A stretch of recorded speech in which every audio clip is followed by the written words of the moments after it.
same amount of sun, and both of them have good soil, and they would like to grow a tree.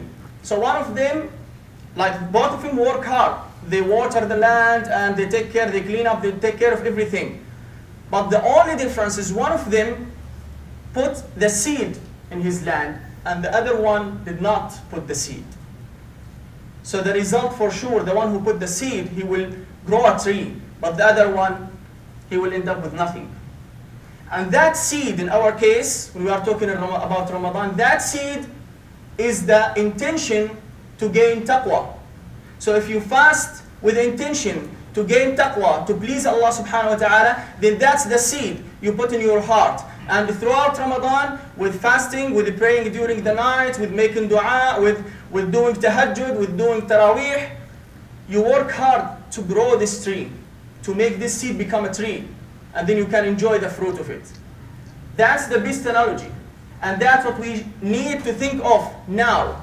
If we have obtained, if our intention was from the beginning of Ramadan to please Allah and to gain taqwa, now you will find that in your heart.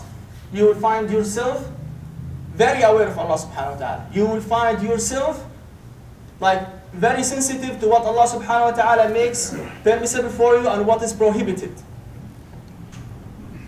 And since we are now talking about the taqwa as the target of fasting and as the target of Ramadan, now it's time then to talk about what taqwa means. We said there is no single word in English can express the meaning of taqwa. There is no single word in English can express the meaning of taqwa. Taqwa means that you do whatever please Allah subhanahu wa ta'ala, out of two things.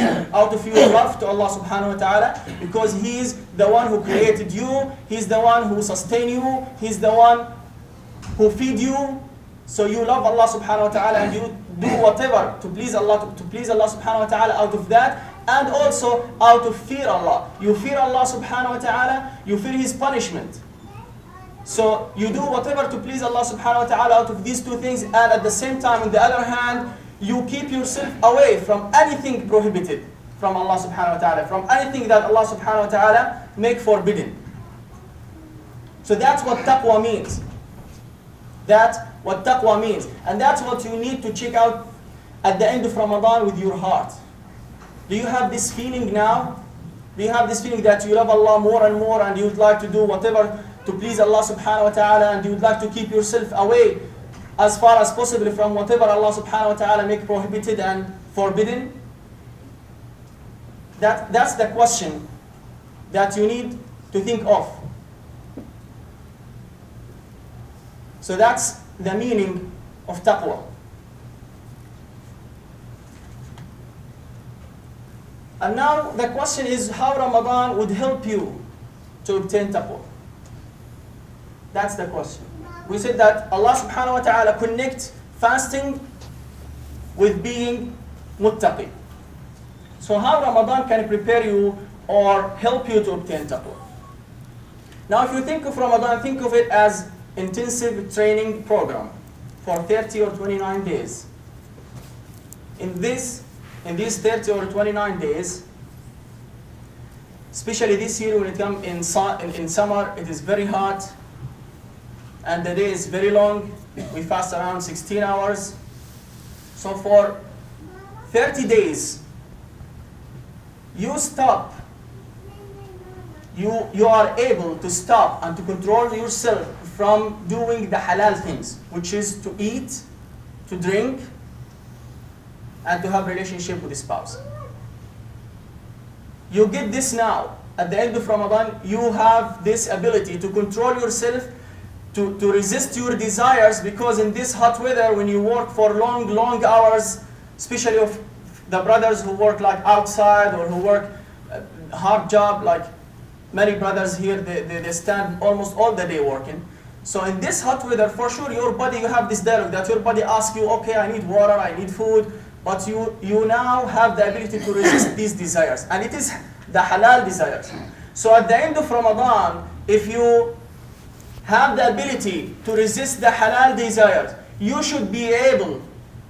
must be able to have this ability to resist the haram desires. And that's what taqwa is about. So after Ramadan, you just need to remember that during Ramadan, during these long days, hot weather, you were able to stop yourself from doing halal things because Allah subhanahu wa ta'ala prescribed upon us fasting. And to do that, you have to stop eating, you have to stop drinking, you have no relationship with your spouse from sunrise till sunset, or from downtime to sunset.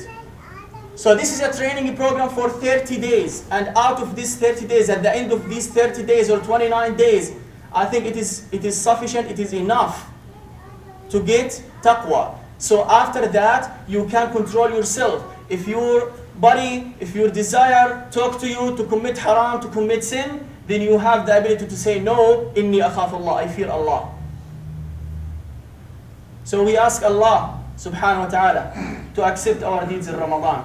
We ask Allah to accept us in Ramadan. And we ask Allah to give us this taqwa in our heart at the end of Ramadan. أقول قولي هذا وأستغفر الله العظيم لي ولكم.